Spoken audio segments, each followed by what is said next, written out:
नमस्कार बच्चों, डीएल सूर्यवंशम की ओर से आयोजित ऑनलाइन क्लास में आप सभी लोगों का स्वागत है। आज कक्षा 8वीं गणित विषय हम शुरू कर रहे हैं और इसमें जो पहला चैप्टर है आप लोगों का परिमेय संख्या है, ये शुरू करेंगे। ठीक है, देखिए पिछली क्लास में आप लोगों ने पढ़ा था कि प्राकृत संख्याएं क्या होती हैं या पूर्ण संख्याओं के बारे में भी अध्ययन आप लोग कर चुके हैं और पूर्णांक के बारे में भी अध्ययन आप लोग कर चुके हैं। लेकिन जब हम किसी भी समीकरण को हल करते हैं, ठीक है, किसी भी समीकरण को जब हम हल करते हैं तो उसकी जो वैल्यू आती है वो हो सकता है कि इस तरीके इस रूप में आ जाए, है ना, इस रूप में आ जाती है कभी कभी। तो परिमेय संख्याएं क्या होती हैं, जो इस तरीके की जो संख्याएं आती हैं उनको परिमेय संख्याएं बोलते हैं, है ना। मतलब किस रूप में है, P/Q के रूप में है। ठीक है, P/Q के रूप में जो संख्याएं आ रही हैं उन्हें परिमेय संख्याएं कहते हैं, जहां पर P और Q क्या होते हैं, आप लोगों के पूर्णांक होते हैं। पूर्णांक आप लोग पढ़ चुके हैं पिछली क्लास में। तो पूर्णांक क्या थे, प्लस माइनस की भी संख्या होती है, जिसमें प्लस की भी संख्या होती है और शून्य भी शामिल होता है। मतलब इस तरह की जो सारी संख्याएं होती हैं क्या होती हैं, पूर्णांक होते हैं। तो ये जो P और Q है वो क्या होंगे, पूर्णांक होंगे। और इस P/Q के रूप में होगी जो संख्या, उसे क्या कहेंगे, परिमेय संख्या कहेंगे। ठीक है, तो पहले इसकी एक बार डेफिनेशन लिख लीजिए आप लोग। कोई संख्या, देखिए कोई संख्या P/Q के रूप में है, P/Q के रूप में है, तो इसे परिमेय संख्या कहेंगे। क्या कहेंगे, परिमेय संख्या कहेंगे। जहां कंडीशन क्या है, जहां P और Q क्या है, आपके पूर्णांक है। P और Q पूर्णांक है तथा Q is not equal to 0 है। क्या, Q जो है वो 0 के बराबर नहीं है। ठीक है, क्योंकि अगर Q 0 हो जाएगा तो क्या हो जाएगा, अरे 0 का भाग लगाते हैं किसी भी संख्या में तो अनंत प्राप्त होता है ना, तो वो परिमेय संख्या नहीं रहेगी। परिमेय संख्या के लिए कंडीशन क्या है कि P और Q तो 0 है, किस रूप में होगी, P/Q के रूप में, जहां पर P और Q तो क्या है, पूर्णांक है, और जहां Q is not equal to 0, मतलब Q जो नीचे वाला है वो कभी भी 0 नहीं होगा। समझ आया परिमेय संख्या क्या होती है। कोई संख्या P/Q के रूप में है तो इसे परिमेय संख्या कहेंगे, जहां P और Q क्या होंगे, आपके पूर्णांक होंगे। क्या होंगे, पूर्णांक होंगे, और Q is not equal to 0 होगा। ठीक है, अब सवाल आता है कि इन परिमेय संख्याओं को जोड़ा कैसे जाता है, जोड़ा जाता है या घटाव किया जाता है या गुणा किया जाता है। परिमेय संख्याओं को जोड़ना घटाना है ना।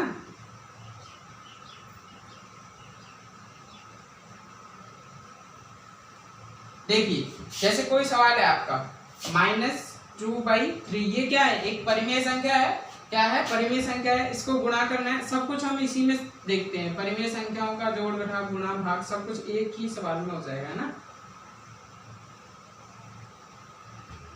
नोट कर लीजिए, पहले इसको नोट कर लिया।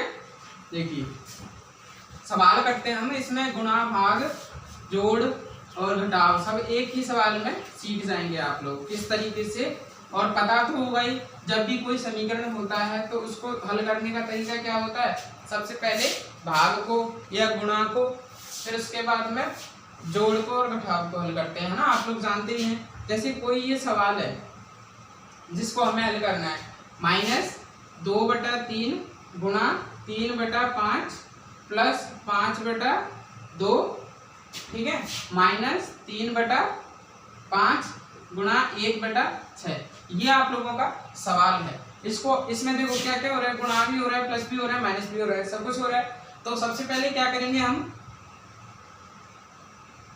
सबसे पहले क्या करेंगे, गुणा को हल करते हैं। तो देखिए इन दोनों संख्याओं को गुणा करना है। सारी जो संख्या है ये कैसी संख्या है, परिमेय संख्याएं हैं। परिमेय संख्याओं को गुणा कैसे किया जाता है कि जो अंश होता है वो अंश से गुणा होता है और ये जो नीचे हर होता है वो हर से गुणा होता है। तो देखिए माइनस के 2 जब प्लस के 3 से गुणा होंगे तो एक संख्या प्लस की एक संख्या माइनस की गुणा होती है तो किसकी संख्या आती है, माइनस की आती है। 3 दूनी 6 और नीचे 5 तिया 15। समझ गए कैसे किया, ऊपर की जो संख्या अंश है उनको अंश से गुणा किया, ऊपर ऊपर के गुणा नीचे नीचे के गुणा। समझ गए। तो 3 दूनी 6 और चिन्ह किसका आएगा, माइनस का, और 5 को 3 से करेंगे तो 15। फिर है प्लस। अब देखिए 5/2 तो है ही, इसके साथ में कुछ भी गुणा नहीं है। फिर माइनस, देखिए 3 को किससे गुणा करना है, 1 से, कितना आएगा 3 एकम 3, और 5 को किससे गुणा करना है, 6 से, कितना आएगा 30 आएगा। समझ आया आप लोगों को, गुणा किया है सिर्फ ऊपर ऊपर की संख्या से और नीचे नीचे की संख्या से। तो 3 दूनी 6, 5 तिया 15, 5/2 है, 3 एकम 3 और 5 के 30 हो गया। समझ आया। अब फिर क्या करते हैं, ऐसे भिन्नों को हल करने के लिए एलसीएम लेते हैं। क्या लेते हैं, लघुत्तम। अच्छा 15, 2 और 30 का लघुत्तम कितना आएगा, 30 आएगा। कितना आएगा, 30 आएगा। तो 30 लघुत्तम यहाँ लिख दे। फिर क्या करते हैं, इसका इसमें भाग लगाओ। 15 का 30 में भाग लगाएंगे, कितनी बार जाएगा, 2 बार। फिर उस 2 को किससे गुणा करेंगे, इससे गुणा करेंगे। समझ आया क्या, 2 गुणा माइनस के 6, ठीक है, प्लस 2 का भाग लगाओ 30 में, कितनी बार, 15 दूनी 30, 15 बार जाएगा। उस 15 को 5 से गुणा करेंगे, 15 गुणा 5, माइनस 30 का 30 में भाग 1 बार और उस 1 को 3 से गुणा करेंगे, है ना। समझ आ रहा है ना आप लोगों के, ठीक है। फिर अब 6 को 2 से गुणा करो, माइनस के कितने आएंगे, 12, क्योंकि चिन्ह किसका है, माइनस का, प्लस 15 5 75 माइनस 3 एकम 3 बटे 23। अब देखिए जो माइनस माइनस की संख्या है उनको जोड़ ले, ठीक है। माइनस के 12 और माइनस के 3 कितने हो गए, माइनस के 15 और प्लस के कितने हैं 75 75 और नीचे कितना है 30 है। समझ आ रहे हैं ना आप लोगों के। देखिए अब क्या करना है, प्लस के 75 और माइनस के 15 कितने बचेंगे, अरे 15 में से 75 जाएंगे तो कितने बचेंगे, 5 में से 5 गया तो 0 और 7 में से 1 गया तो 6, 60 बच गए। नीचे क्या है 30। अब बताओ 30 से 60 कट रहा है क्या, कट रहा है बिल्कुल, कितनी बार, 2 बार। तो ये आपका हल हो गया। इतना बड़ा सवाल था और उसका उत्तर कितना आया, 2 आया है। समझ गए कैसे किया हमने सवाल। सबसे पहले जो गुणा थे उनको गुणा कर लिया और फिर उसके बाद में लघुत्तम लेके और जो प्लस माइनस करते हैं वो कर दिया। समझ आया आप लोगों के, ठीक है। नोट कर लीजिए इसको।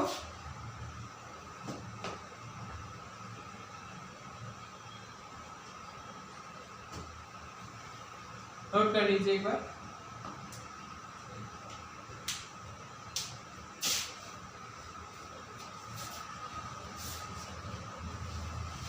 ऐसे ही सवाल आप लोगों की किताब में दिए हुए हैं, वो आप लोगों को घर पर करने हैं, ठीक है। और अगर कोई दिक्कत हो, जहां भी प्रॉब्लम आ रही हो, आप लोग पूछ सकते हो मैसेज के जरिए, ठीक है। आगे चलते हैं। अब देखिए इसके बाद आता है आप लोगों के जो किताब में दिया हुआ है वो आता है योज्य प्रतिलोम और गुणात्मक प्रतिलोम। योज्य किसी भी संख्या का, परिमेय संख्या का योज्य प्रतिलोम और गुणात्मक प्रतिलोम। तो देखिए सबसे पहले जानते हैं योज्य प्रतिलोम क्या होता है। योज्य प्रतिलोम क्या होता है, देखिए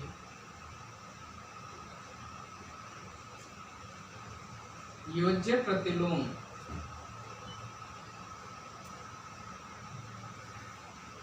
देखो योज्य प्रतिलोम क्या होता है, कोई संख्या है, कोई परिमेय संख्या है, उसमें ऐसी कौन सी संख्या हम जोड़े कि जो योग तत्समक होता है। एक क्या होगा, कौन सा होता है वो, योग तत्समक। नोट कर लीजिए, योग तत्समक।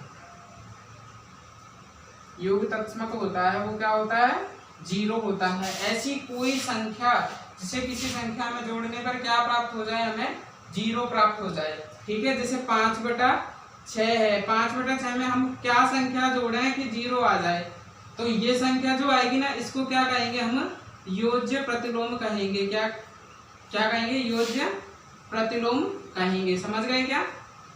कोई संख्या जिसे परिमेय संख्या में जोड़ने पर क्या प्राप्त हो जाए, जीरो प्राप्त हो जाए, तो वो संख्या क्या कहलाती है, प्रतिलोम योज्य प्रतिलोम कहलाती है। और देखिए सबसे सरल तरीका योज्य प्रतिलोम निकालने का सबसे सरल तरीका कौन सा है, वो बताते हैं अभी। जैसे 5/6 का ही आप लोगों को क्या करना है, योज्य प्रतिलोम निकालना है। योज्य प्रतिलोम क्या हो जाएगा, सिर्फ आप लोगों को चिन्ह चेंज करना है। जैसे ये संख्या किसकी है, प्लस की है, तो योज्य प्रतिलोम क्या हो जाएगा, -5/6 हो जाएगा। समझ गए क्या? 5/6 प्लस की है, इसका योज्य प्रतिलोम क्या हो जाएगा, -5/6। जैसे कोई संख्या है -3/13, इसका क्या चाहिए हमें, योज्य प्रतिलोम चाहिए। क्या चाहिए, योज्य प्रतिलोम चाहिए। क्या हो जाएगा, -3 है तो इसका योज्य प्रतिलोम क्या हो जाएगा, +3/13। समझ गए? बहुत सरल है ना, समझ आया आप लोगों के? ठीक है, जैसे अब ये है -8/15 कोई संख्या है, इसका क्या चाहिए हमें, योज्य प्रतिलोम चाहिए। क्या चाहिए, योज्य प्रतिलोम। क्या हो जाएगा, माइनस की संख्या है तो किसकी हो जाएगी, प्लस के 8/15। सरल है ना, समझ आया आप लोगों के? नोट कर लीजिए, इस तरीके से आप लोगों को योज्य प्रतिलोम ज्ञात करना है। ठीक है,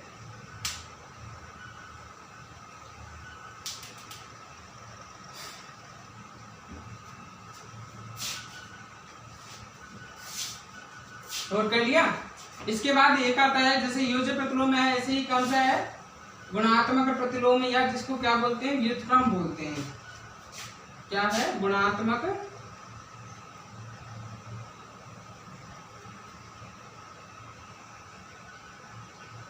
प्रतिलोम, या दूसरा नाम क्या है इसका, व्युत्क्रम। ठीक है, अब पढ़ेंगे गुणात्मक प्रतिलोम। तो देखिए गुणात्मक प्रतिलोम क्या होता है, जैसे योज्य प्रतिलोम निकालने के लिए हमने एक तत्समक लिया था। क्या लिया था, योज्य तत्समक। ऐसे ही इसका भी, गुणन का भी क्या होता है, एक तत्समक होता है। क्या होता है, गुणन का तत्समक, गुणन तत्समक। वो क्या होता है, वो होता है एक, मतलब कोई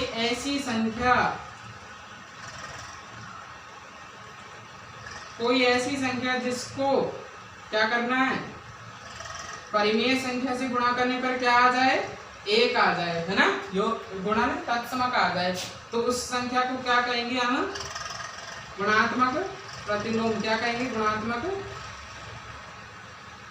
प्रतिलोम। समझ गए क्या?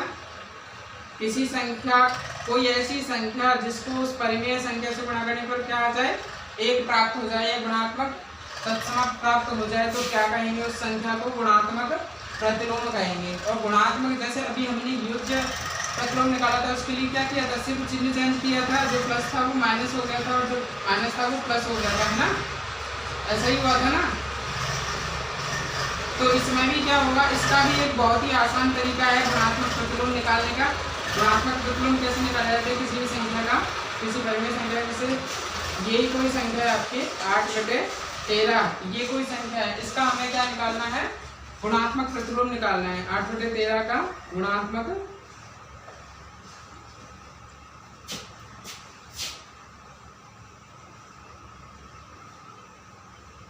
प्रतिलोम निकालना है। तो क्या करेंगे, इसके लिए इस संख्या को जस्ट उल्टा कर देंगे, यानी इसको अपोजिट व्युत्क्रम कर देंगे। क्या हो जाएगा इसका, 13/8। ठीक है, बस ये इस तरीके से उल्टा कर देना है और आप लोगों का गुणात्मक प्रतिलोम आ जाएगा। अब जैसे 5/7 का क्या चाहिए, गुणात्मक प्रतिलोम चाहिए,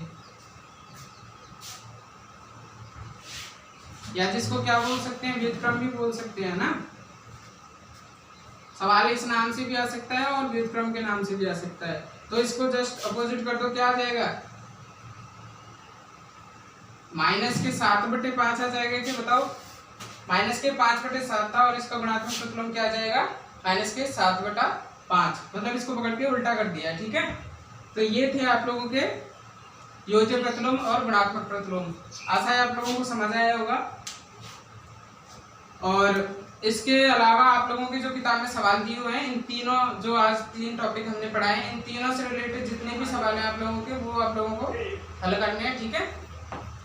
और अगर कोई प्रॉब्लम तो मैसेज के थ्रू आप लोग पूछ सकते हैं। Thank you.